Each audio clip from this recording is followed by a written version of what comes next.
Thank you, Mr. President. Mr. President, the Senate should emphatically oppose the nomination of Tracy Stone-Manning to lead the nation's Bureau of Land Management.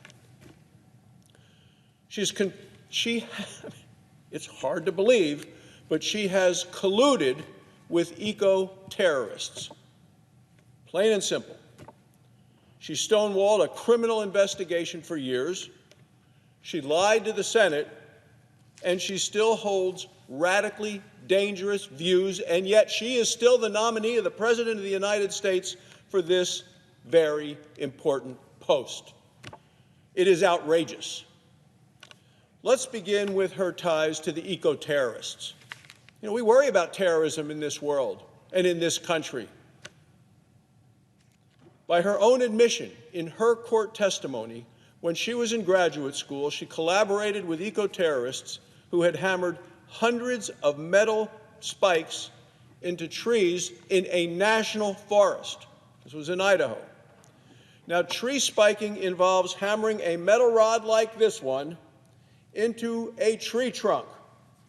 This can do serious damage. They put about 500 pounds of these in tree trunks in a national forest. If a logger or a firefighter cuts this rod, and you say, well, why would a firefighter be there? Well, they have chainsaws and they work to clear areas to try to fight fires, or a logger taking down trees. The saw will shatter, shrapnel will fly in every direction, and the user of that saw could become terribly injured or even killed. If a saw blade comes across a spike like this in a sawmill, the saw can explode. The results can be catastrophic to both life and limb. Well, eco-terrorists who spike trees, they absolutely know what they're doing. It is always premeditated. Even the Washington Post has labeled tree spiking as one of the most vicious tactics of the eco-terrorists. That's what we're dealing with President Biden's nominee to be the director of the Bureau of Land Management. So you say, what is her connection to this horrible, horrible practice? Well, she has admitted that she edited, typed, and then anonymously sent a threat letter to the United States Forest Service on behalf of known tree spikers. She and her Democrat defenders have claimed this letter was a warning so no one would get hurt. That is false. Here are just a few quotes from the letter that she typed and she mailed to the U.S. Forest Service. You bastards go in there anyway, and a lot of people could get hurt. And I would be more than willing to pay you $1 for the sale, but you would have to find me first, and that could be your worst nightmare. Think about these lines. Think about what it must be like if you would receive such a letter. She mailed this threatening letter to the target of the tree spiking, and that was the United States Forest Service, because she didn't want any trees in that area to be harvested. She and her circle of friends were investigated for their involvement with this eco-terrorist network and the attack. She was subpoenaed. She had to give hair samples, palm sampling, handwriting, fingerprint samples to investigators. All this time, she knew who the tree spikers were. She could have gone to the authorities to identify them, but she refused. Didn't cooperate with investigators. The lead investigator on the case wrote a letter to the Chairman Manchin and to me after she had testified in the Senate to the Energy Committee, and he referred to her as the nastiest of suspects. He also said she not only had knowledge of the plan to spike the trees with spikes like this, she was one of the planners. She was a ringleader, Mr. President. The lead investigator in the criminal case wrote, "It became clear that Ms. Stone-Manning was an active member of the original group that planned the spiking of the post office timber sale." Now, he wasn't the only one that said she knew about it in advance. In an interview recently, within the last couple of months with E&E News, one of the convicted tree spikers, one of those who went to jail for doing this, he also confirmed that Tracy Stone-Manning, the president's nominee to run the Bureau of Land Management and be in charge of the National Park, that Tracy Stone-Manning knew of the plan to spike the trees well in advance. This was premeditated. So who have we heard from? We heard from the criminal who's in jail, went to jail. We heard from the cop who prosecuted the case. Both the cop and the criminal agree that she was involved and she knew about the plan to spike the trees. According to the investigator's letter, Ms. Stone-Manning's lack of cooperation would set back the investigation for years. From 1990 until the end of 1992, the case went cold. Remember, she knew who spiked the trees. She was protecting the eco-terrorist identities the entire time. Eventually, Ms. Stone-Manning was identified and she received an investigation target letter to let her know she was being targeted as part of the investigation. The lead investigator said she only agreed to testify after she was caught and after her lawyer negotiated an immunity deal to testify. Her defenders have said she helped put the bad guys away. In fact, President Biden's nominee is one of the bad guys. She helped plan the tree spiking. She covered up the terrorist activity for years. She did not cooperate with the authorities, and she only testified after she was caught and received immunity. After all of this, she lied to the committee about the incident. On a sworn affidavit in her committee questionnaire, she said she was not the target of any investigation. We know that's a lie. We know she received a letter that she was a target of an investigation. She complained in the press about how degrading it was to be investigated. Then why did she tell us she was never investigated and told the press how bad it was and degrading to be investigated? She also admitted to the press that she could have been charged with a crime if not for her immunity deal.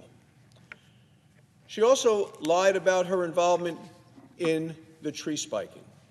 I asked her directly, did you have personal knowledge of, participate in, or in any way directly or indirectly support activities associated with the spiking of trees in any forest during your lifetime? And she replied, no. She sent their letter, she knew the plan in advance, she knew their identities, and she refused to tell the authorities. How is that not supporting activities associated with eco-terrorism and tree spiking? Now, finally, Senate Democrats are very quick to say this tree spiking episode was decades ago, can't be relevant anymore, in spite of the fact that it is a federal crime. As if collusion with terrorists is just a youthful indiscretion. But she lied this year when she came to testify to the United States Senate. She lied to our committee and she lied to this institution. It is clear to me that her radical views have not changed. So in September of 2020, 1 year ago, she tweeted an article written by her husband that calls, because she's would be in charge of areas related to the forest, retweeted an article by her husband that calls for homes in forests to be left to burn during wildfires. Senator Sullivan talked about the fires in Alaska. We've had fires in Wyoming. We have firefighters in there protecting structure, human life. Her husband says, let them burn. Her husband wrote, there's a rude and satisfying justice in burning down the house of someone who builds in the forest. Rude and satisfying justice in burning down someone's home. Tracy Stone-Manning isn't responsible for the views of her husband, but a year ago, not as a graduate student, decades ago, we're talking now, as wildfires burned across the country, she actually endorsed her husband's views on letting the houses burn. In a tweet, she called her husband's writing a clarion call. Well, Clarion call, if you look it up, means a call to action.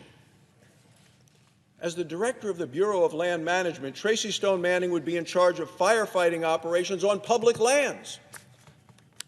And yet her husband, in the thing she's retweeted, says, let it burn.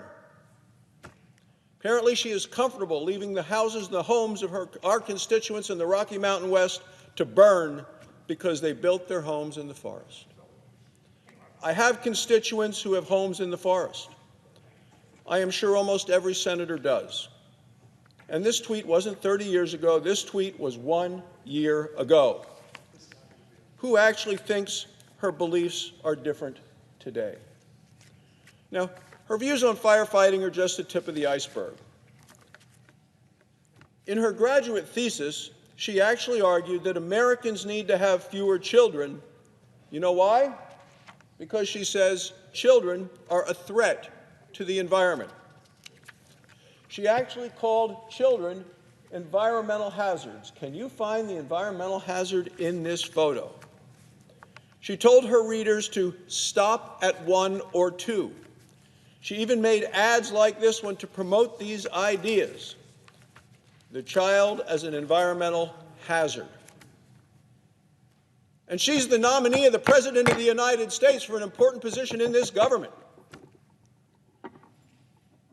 She answered her own question by saying, oh yeah, you can find the environmental hazard. That's right, it's the cute baby. But this thesis wasn't the only time she argued for human population control. In an essay in the High Country News, she said Americans were, quote, breeding our weapons in the war on the grizzly bear. She concludes that essay by saying, we should wage war on overpopulation. Mr. President, these are ideas you hear in communist China, not from the nominee to be the director of the Bureau of Land Management in the United States. Mr. President, there are many qualified Democrats who could run the Bureau of Land Management and do a fine job of it. We should reject this nomination, and the President can nominate someone else. It is astonishing to me to see Democrats digging in to defend a proven liar, an eco-terrorist collaborator who still holds very dangerous and threatening beliefs. Bob Abbey was the BLM director under President Barack Obama. He said her actions, quote, should disqualify her from leading this important agency. One Biden administration official admitted on NBC News her nomination was a massive vetting failure. So Obama's BLM director said she should be disqualified, her action should disqualify her. The Biden administration calls it a massive vetting failure. Yeah, and when our committee asked current Interior Secretary Deb Haaland about Stone-Manning's views, her response was, I didn't nominate her. Well, no, she didn't. The President of the United States did. This is clearly not a rousing endorsement coming from fellow Democrats. The White House, former BLM director under President Obama, and now the Secretary of Interior. If she is confirmed, Senate Democrats will be held wholly responsible. They should consider carefully if they want their name associated with Tracy Stone-Manning. Tracy Stone-Manning should never be the director of the Bureau of Land Management. I strongly oppose her nomination. Every Republican strongly opposes her nomination, and Senate Democrats should do the same. Thank you, Mr. President. I yield the floor.